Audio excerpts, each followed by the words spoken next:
Take it away. Let's go. Okay, how's everybody feeling today? Woo! Just want to start off and say how excited we are for the Hubvolution and the victory party tonight. Orange Wave! I'm Jenn Castillo from Chili Piper. I am the Senior Partner Ecosystem Manager. And today we're going to be doing a little bit of a deep dive into Chili Piper and sales efficiency.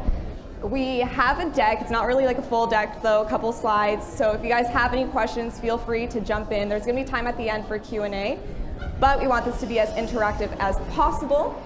So without further ado, I've got the man, the myth, the legend, Tom Rowe, everybody. Thank you, thank you. Look at that. That's you. There we go. Okay, so Tom, tell us about yourself. Yeah, so my name is Tom Rowe. I lead sales at Chili Piper, which means that I govern our SDR, AE, and AM motions. So we have a team of 60 or 70 salespeople. I've spent 12 years in sales leadership, a bit more across various categories. So travel, like break room services for a moment, and more recently in SaaS. I've been in this capacity at Chili Piper for the last 2 years. Yeah. Yeah, killing it. I think so. Yeah, you're doing great. Yeah. Okay, so something that a lot of people ask me, and especially now at the trade show, it's like, okay, I hear about Chili Piper all the time. I see your brand. I see like all the cool marketing you guys are doing, but what is Chili Piper? I don't know. So Tom, I think a good way to start today would be maybe giving some insight into like what is Chili Piper? Yeah, of course. So perhaps our only visual aid that we'll have here is up on the screen. I think this is the end of what will be our deck. Chili Piper is advanced scheduling and routing that typically lives behind forms. So the old model was that you had a pricing page or request a demo form on your website. People would submit that, they would get a thank you page, and you'd send an SDR or an AE after that person to book a meeting. And that's fundamentally broken and a buying experience that we wouldn't tolerate in our everyday life, so I don't know why we tolerate it in SaaS software purchasing. So what Chili Piper does, it sits behind that form, and what we do is qualify first, and then if necessary route to then schedule that meeting with an appropriate salesperson. So what we actually do is we ask qualifying questions in the form. If somebody were to have a personal email address, for example, you don't want to meet with them, we disqualify them. If it's a qualified prospect, we want them to book a meeting right then and there. So we will actually speak, once somebody hits submit on that form, we'll speak to Salesforce or HubSpot. We'll actually go look up whether that account, record, or contact is owned. If so, we'll display the appropriate salesperson's calendar. If not, we manage that round robin for you. So making sure that the relevant AE, whether that's by territory, segment, or something else, that calendar gets presented, with the ultimate goal being by the time somebody actually leaves that site, they've booked time with you rather than waiting for an SDR call if they're not likely to answer. So the problem we solve, marketers spend a ton of time and accordingly a ton of money generating 100 or 1,000 QHMs or MQLs or SQOs in a given month. And somebody who does this manually, if they're good, they meet with half of those. So 50% of that demand that they generate, they never have an opportunity to host a meeting with. We get 85% of those people to book directly. So AEs wake up and they already have time on the calendar. The prospect who is on a high intent form already has time set aside to have that meeting. So they feel like they accomplished their goal. Time is reserved and your AEs just convert the meetings that are put in front of them. Yeah, wouldn't that be the dream, waking up and you have a calendar full of demos? Okay. Watch the money come in. Actually, can I have a show of hands in the crowd here? Who is a marketing persona? You're in marketing. Okay, awesome. Shout out to Casey. And then another show of hands, who here is like a sales persona, maybe more on the revenue side? Just marketers. Oh, there we go. Nice. There we go. Okay, so then, Tom, I think it'd be good to, like, what's the value Chili Piper brings to marketing personas, and my guy Billy, sales personas too? Yeah, so for marketing, it's simple. Like, again, you spent all this time driving demand, and you probably have a quantity goal, QHM, SQL, SQO, and then you have a pipeline goal, and then, of course, a revenue goal. And what Chili Piper allows you to do, because we're getting more of those meetings booked, you can turn more of the demand you generate into meetings, thus into pipeline, thus into revenue. So especially right now where there's headwinds on demand, a lot of people are trying to make sure that the demand they generate gets converted at the highest rate. That's the goal for marketers, and marketers will never have to look to sales or sales leaders to talk about speed to lead or why aren't you getting to these records in the time that we want you to. That goes away because our speed to lead is 0 minutes and 0 seconds. From a sales side, of course, they share those benefits, right? Like converting more of that pipeline is super important to sales personas, but more importantly for like AEs, the AEs that I talk to love us because again, they wake up with meetings on their calendar. SaaS salespeople cost a ton of money. So to pay people who make $200,000 plus to like cold call what was a hand raiser and try to get time with them is a really silly thing. So AEs love that they wake up, they have meetings on their schedule, and again, their job is to convert the meetings that are put in front of them. That's what they're best at, right? And I think we believe, for the most part, inbound SDRs shouldn't need to exist nowadays. If you had a hand raiser that already said they wanted to speak with you, why do we have to pay a human to go track that person down to set up time for them to meet? There's an opportunity to get that person scheduled right away. Exactly. I'm going to pivot a little bit now. So something we talk about a lot at Chili Piper is dark social. We actually have a role at Chili Piper called the head of dark social and evangelism. So I think it's good for everybody here to kind of know what is dark social. Maybe some people don't know, so can you walk us through that? Yeah, first, I'm the sales leader, not the marketer, so you're gonna have to tolerate my response, and I think you're being coy. Our head of dark social and evangelism is also your brother, so I think you know him. You might know the topic better than I do. But we do believe, and even I as a sales leader, buyers are more educated than they've ever been. So by the time your salespeople are in front of buyers, they've already done research on your product, your pricing, your reviews, your capabilities, your integrations, and everything else. So I think the data point is that 7% of the buying process is spent with salespeople. The other 93% is spent elsewhere. So this concept of the dark funnel is effectively that 93%. Where are your prospects going to evaluate their purchase of your product? And a lot of times it's community, it's publications, it's G2 or elsewhere, or it's a marketplace created within a CRM or another provider. So I think a lot of what we build is built with the intent of leveraging that, leveraging the fact that buyers, by the time they get to us, they may have a lot of interest in purchasing, they might know the product really well, which is why I'm a really firm believer in making that process like as seamless as possible. And I think a lot of times, like a lot of people talk about sales cycles of 30, 60, 90, 120 days. I think a lot of that is a construct of what we've created in SaaS sales. People who want to buy have to go to a discovery call to then get booked for a demo call the following week, and I think we slow things down too much. So I'm an advocate for the stuff that we previously hid behind lock and key, things like pricing, bring that up front because those people are shopping. The more they know about you, the more likely they are to actually convert into a QHM, so you get them as a captive audience to meet with. So loosely, that's the concept, that people are buying when they're not in front of you. They're buying well before you ever talk to them, and they're buying at times that you don't know. So I say put as much in front of them as you can to take away the uneasiness of not knowing. Like, you don't know, when I go take a SaaS demo, I don't know if something's going to be $200 or $20,000. And I think the dark funnel suggests that people are doing that research somewhere. We'd rather make it easy for people. Yeah, exactly. People are reading your reviews, they're talking to their peers, they're in groups. So by the time they finally raise their hand and come to your website and they say what they want to learn, it's like, okay, let's roll out the red carpet, like let's get this done. So in the essence of that, and like talking about the buyer's journey, what are some ways we can kind of optimize that for people? Yeah, so I think there's a lot of ways to do it. Chili Piper has unique stances and controversial stances on a few things that I happen to hold the same views. So ways that we optimize it, like for example, we offer completely transparent pricing. We don't ever discount. So anybody who's shopping for us, if they come to our site, they go to a pricing tab, they see our price, they see our pricing calculator.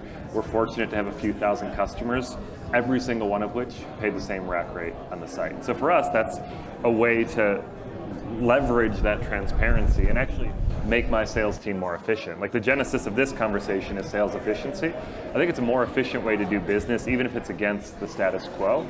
We don't have to have 2 and 3 weeks of negotiation calls in our sales process. So we maintain a sales cycle of right around 30 days, which I think is really short based on the industry we sell to and how complex our product is. And it's because we shave off that 2 weeks at the end of negotiations and going back and forth. We shave off the need for the last day of the month to show up, to get desperation, and then finally offer the discount that gets those deals signed. I found in my time at Chili Piper that this transparent pricing model, this fair billing practice of having everybody pay the price that's on the site, has made us focus on value more. It's made us faster sellers. It's made us have stronger relationships. And in the past year and a half, with the market contracting, I think a lot of other people get hit with, hey, our budget's down 20%, we need to get 20% off the price. And that's not part of the economics that we have. So we've also protected ourselves, and it's not about this, but we've protected ourselves and insulated ourselves from a little bit of a pullback in the market because we don't have to negotiate that price like so many other people. Yeah, people always think that we're joking or lying when we say we don't do discounts. They're like, okay, but for me, and I'm like, no, we literally never do discounts. It doesn't matter who we work with.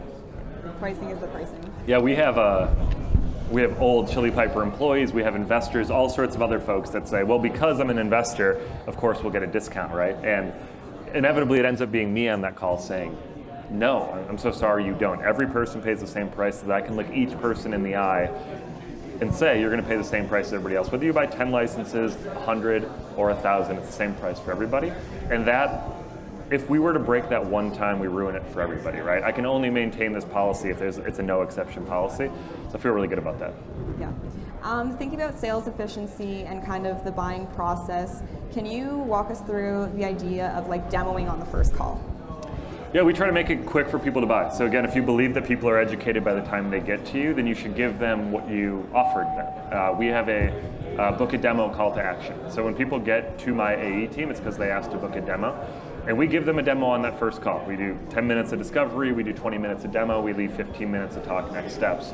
And a lot of people tell me I'm wrong. They think we should do 30 minutes or 45 minutes worth of demo, or discovery, I should say. And we do, but we don't close deals in one call. We learn enough in the first call to be able to show them the product and then bring them in on like, what are the other things we need to show you? What are other use cases we need to support? And our sales are done over 2 or 3 calls, but we make sure that people who came in wanting a demo see the product. They scratch that itch each and every time. I think it's the right thing to do. And I can't tell you as a software buyer how frustrating it is to fill out a form. And certainly I'm a qualified buyer for most of the things that I submit inquiries on. And when I bring my buying committee to a first call and I go through a 45-minute discovery and then set up a meeting for a week later to actually see the product for the first time, they're done. Like, they are disqualified from me as a buyer because I'm so frustrated with that experience. So I think everything is designed to optimize. Like, one other thing we do, our G2 profile. G2 is where people go to shop for software. And Chili Piper both has people who get shopped for and wants to sell to that profile, but also for all of our customers.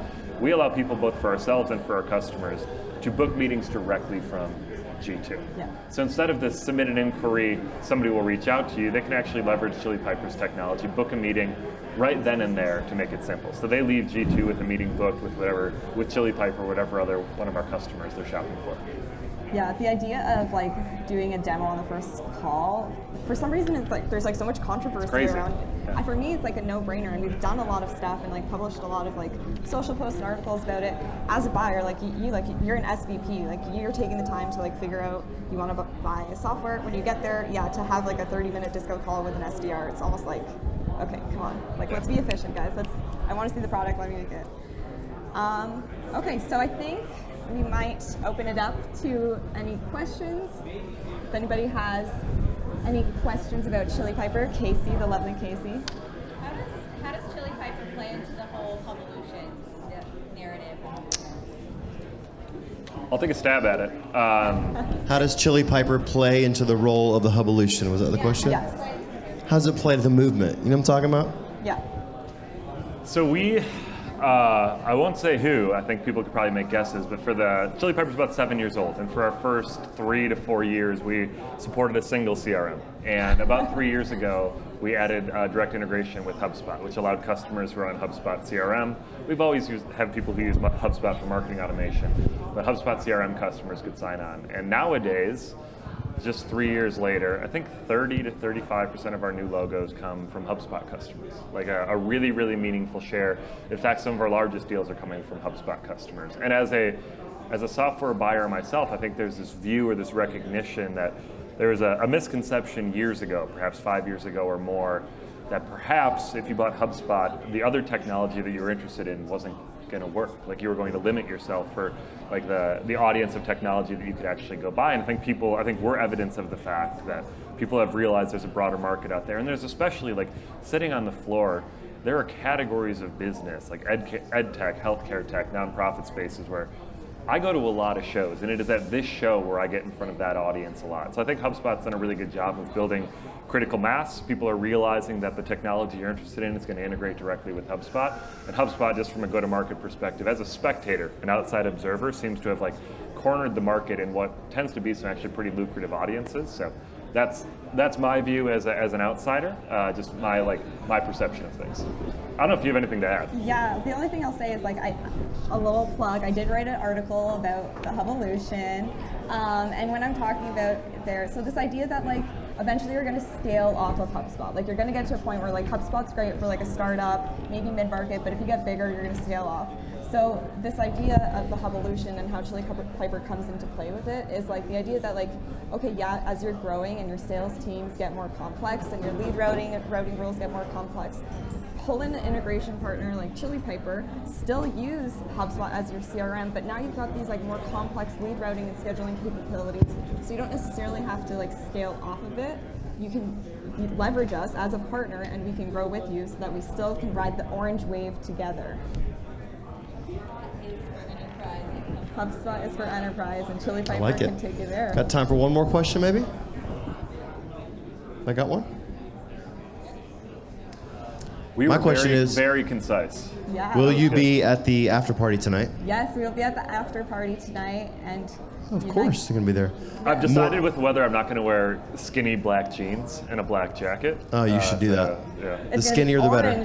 Orange skinny jeans. Yeah, might have to cut the sleeves off. Do that, I love And it. yeah, we're gonna have some spicy margaritas. Yes. Chili Piper spicy margaritas. Oh my goodness, So, that's what I'm talking about. If you want some drinks on us, come find us, and yeah, let's party till the break of dawn. I like it, I like it. Let's give Chili Piper a hand. Very nice job. Thank you guys so much.